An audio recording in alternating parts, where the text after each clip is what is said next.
ರಾಜ್ಯ ಸಚಿವ ಸಂಪುಟ ಪುನರಚನೆಗೆ ಹಾಗೂ ವಿಸ್ತರಣೆ ಕುರಿತು ಚರ್ಚೆಗಳು ಜೋರಾಗಿರುವ ನಡುವೆ ಕಾರ್ಮಿಕ ಸಚಿವ ಸಂತೋಷ್ ಎಸ್ ಲಾಡ್ ಅವರನ್ನ ಸಚಿವರಾಗಿ ಮುಂದುವರೆಸಬೇಕು ಎಂಬ ಆಗ್ರಹ ಕೇಳಿ ಬರ್ತಾ ಇದೆ. ಧಾರವಾಡದಲ್ಲಿ ಸುದ್ದಿಗೋಷ್ಠಿ ನಡೆಸಿ ಮಾತನಾಡಿದ ಮರಾಠ ವಿದ್ಯಾಪ್ರಸಾರಕ ಮಂಡಳದ ಅಧ್ಯಕ್ಷ ಮನೋಹರ್ ಮೋರೆ ಸಚಿವ ಸಂಪುಟದಲ್ಲಿ ಮರಾಠ ಸಮುದಾಯಕ್ಕೆ ಸಮರ್ಪಕ ಪ್ರಾತಿನಿಧ್ಯ ನೀಡುವಂತೆ ಸರ್ಕಾರವನ್ನ ಒತ್ತಾಯಿಸಿದ್ದಾರೆ. ಇನ್ನು ಸಂತೋಷ್ ಲಾಡ್ ಅವರು ಸಚಿವರಾಗಿ ಬಡವರ ಪರವಾಗಿ ಹಾಗೂ ಸಮಾಜದ ಅಭಿವೃದ್ಧಿಗಾಗಿ ಹಲವು ಜನಪರ ಕಾರ್ಯಕ್ರಮಗಳನ್ನು ಜಾರಿಗೊಳಿಸಿದ್ದಾರೆ. ತಮ್ಮ ಕಾರ್ಯಕ್ಷಮತೆಯ ಮೂಲಕ ಜನರ ವಿಶ್ವಾಸ ಗಳಿಸಿರುವ ಅವರು ಮುಂದಿನ ಸಚಿವ ಸಂಪುಟದಲ್ಲಿಯೂ ಸ್ಥಾನ ಪಡಿಬೇಕು ಎಂದು ಅಭಿಪ್ರಾಯಪಟ್ಟಿದ್ದಾರೆ. ರಾಜ್ಯದಲ್ಲಿ ಮರಾಠ ಸಮುದಾಯ ಜನಸಂಖ್ಯೆ ಗಣನೀಯ ಪ್ರಮಾಣದಲ್ಲಿದ್ದು ಆ ಸಮುದಾಯದ ಪ್ರತಿನಿಧಿಗಳಿಗೆ ಸಚಿವ ಸಂಪುಟದಲ್ಲಿ ಸೂಕ್ತ ಅವಕಾಶ ನೀಡುವುದು ಅಗತ್ಯವಾಗಿದೆ ಎಂದು ಹೇಳಿದ್ದಾರೆ. ಇದೇ ವೇಳೆ ಹಾನಗಲ್ ಕ್ಷೇತ್ರದ ಶಾಸಕ ಶ್ರೀನಿವಾಸ್ ಮಾನೆ ಅವರಿಗೂ ಸಚಿವ ಸ್ಥಾನ ನೀಡುವ ಮೂಲಕ ಮರಾಠ ಸಮಾಜಕ್ಕೆ ನ್ಯಾಯ ಒದಗಿಸಬೇಕು ಎಂದು ಆಗ್ರಹಿಸಿದ್ದಾರೆ. ಸಮಾಜದ ಪ್ರತಿನಿಧಿತ್ವವನ್ನು ಬಲಪಡಿಸುವ ನಿಟ್ಟಿನಲ್ಲಿ ಸರ್ಕಾರ ಸೂಕ್ತ ನಿರ್ಧಾರ ಕೈಗೊಳ್ಳಬೇಕು ಎಂದು ಮನೋಹರ್ ಮೋರೆ ಮನವಿ ಮಾಡಿದ್ದಾರೆ.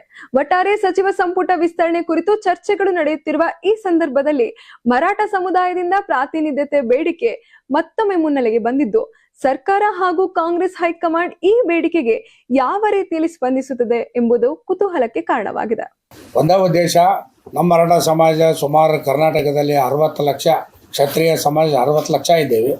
ಅದಕ್ಕೆ ನಮ್ಮ ಈ ಮಂತ್ರಿಮಂಡಲದಾಗ ಅಟ್ಲೀಸ್ಟ್ ಇಬ್ಬರೇ ಇದ್ದಾರೆ ಮಂತ್ರಿಗಳ MLAಗಳು ಇಬ್ಬರೇ. ಒಂದು ಸಂತೋಷ್ ಲಾಡ್ ಅವರು, ಇನ್ನೊಂದು ಶ್ರೀನಿವಾಸ್ ಮಾನೆ ಅವ್ರಿಗೆ. ಸಂತೋಷ್ ಲಾಡ್ ಅವರಿಗೆ ದಾವಲ್ ಡಿಸ್ಟ್ರಿಕ್ಟ್ಲಿಂದ ಕೊಡಲಿ ಅಂಥೇಳಿ, ಮುಂದುವರಿಸಲಿ ಅಂಥೇಳಿ ಹೊಸ ಮಂತ್ರಿಮಂಡಲ ತೊಗೊಳ್ಳಿ ಅಂತೇಳಿ ನಮ್ಮ ಇಚ್ಛೆ ಇದೆ. ಮತ್ತು ನೆಕ್ಸ್ಟ್ ಹಾವೇರಿ ಡಿಸ್ಟ್ರಿಕ್ಟಿಂದ ನಮ್ಮ ಶ್ರೀನಿವಾಸ ಮಾನೆ ನಮ್ಮವರೇ ನಮ್ಮನ್ನೆಲ್ಲ ಆತ್ಮೀಯರಿದ್ದವರು. ಸಂತೋಷ್ ಲಾಡ್ ಅವರು ನಮ್ಮ ಜೊತೆಗೆ ಇಲ್ಲೇ ದಾವಲ್ ಡಿಸ್ಟ್ರಿಕ್ನಾಗ ಮಾಡಿ ಅಂದ್ರೆ ನಮ್ಮ ಜೊತೆಗೆ ಬೆರೆತವರು, ತಮಗೂ ಎಲ್ಲ ಗೊತ್ತಿದೆ. ಇಷ್ಟೇ ಯಾಕೆ ಅವ್ರು ಮಾಡಬೇಕಂದ್ರೆ ನಮ್ಮ ಸಮಾಜಕ್ಕೆ, ಮರಾಠ ಸಮಾಜಕ್ಕೆ ದೊಡ್ಡದೊಂದು ಕೊಡುಗೆ ಕೊಟ್ಟಿದ್ದಾರೆ. ಕೊಡುಗೆ ಕೊಟ್ಟಿದ್ದು ತಮಗೂ ಎಲ್ಲ ಗೊತ್ತಿದೆ. ಒಂದು ನಮಗೆ ಹಾಸ್ಟೆಲು ಮತ್ತು ITI ಕಾಲೇಜ್ಗಳಿಗೆ ಒಂದು ಸೈಟ್ ಕೊಡಿಸಿದ್ರು. ಸುಮಾರು ಅದು ಕಿಮ್ಮತ್ತಿನ ಜಾಗ ಬರೀ 11 ಲಕ್ಷಕ್ಕೆ ಸರ್ಕಾರದಾಗ ಕ್ಯಾಬಿನೆಟ್ದಾಗ ಇಟ್ಟು ಪಾಸ್ ಮಾಡಿಕೊಟ್ರು. ಅದ್ರ ಜೊತೆಗೆ ಆರ್ಥಿಕ ಸಹಾಯನೂ ದೊಡ್ಡ ಮಟ್ಟದಲ್ಲಿ ಸಹಾಯ ಮಾಡ್ತಾರೆ ಅಂತ ಹೇಳಿದ್ದಕ್ಕೆ ನಾವೆಲ್ಲ ಅವ್ರಿಗೆ ಬೆಂಬಲ ಅರ್ಥವಾಗಿ ಇವತ್ತು ಅವ್ರನ್ನ ಮುಂದುವರಿಸ್ರಿ, ಸಮಾಜಕ್ಕೆ ಒಳ್ಳೆಯದಾಗತ್ತೆ. ಬಡವರ ಬಂಧು ಅಂತ ಹೆಸರು ಇಟ್ಟಿದ್ದೀವಿ. ಬಡವರ ಬಂಧು ಅಂತ ಆಲ್ರೆಡಿ ತಮಗೂ ಎಲ್ಲ ಗೊತ್ತಿದ್ದಂಗೆ ಅವರು ಬಡವರು ಬಂಧು ಅಂತ ಎಲ್ಲರೂ ಹೊಂಟರು, ಎಲ್ಲರೂ ಹೋದರು, ಏನಿದ್ರು ಬಡವ್ರನ್ನ ಕಂಡು ಕೂಡಲೇ ನಿಂದ್ರಿಸಿ ಮಾತಾಡಿ ಅವ್ರಿಗೆ ಏನು ಸಹಾಯ ಮಾಡುವಂಥ ವ್ಯಕ್ತಿ ಸಂತೋಷ್ ಲಾಡ್ ಅವರು.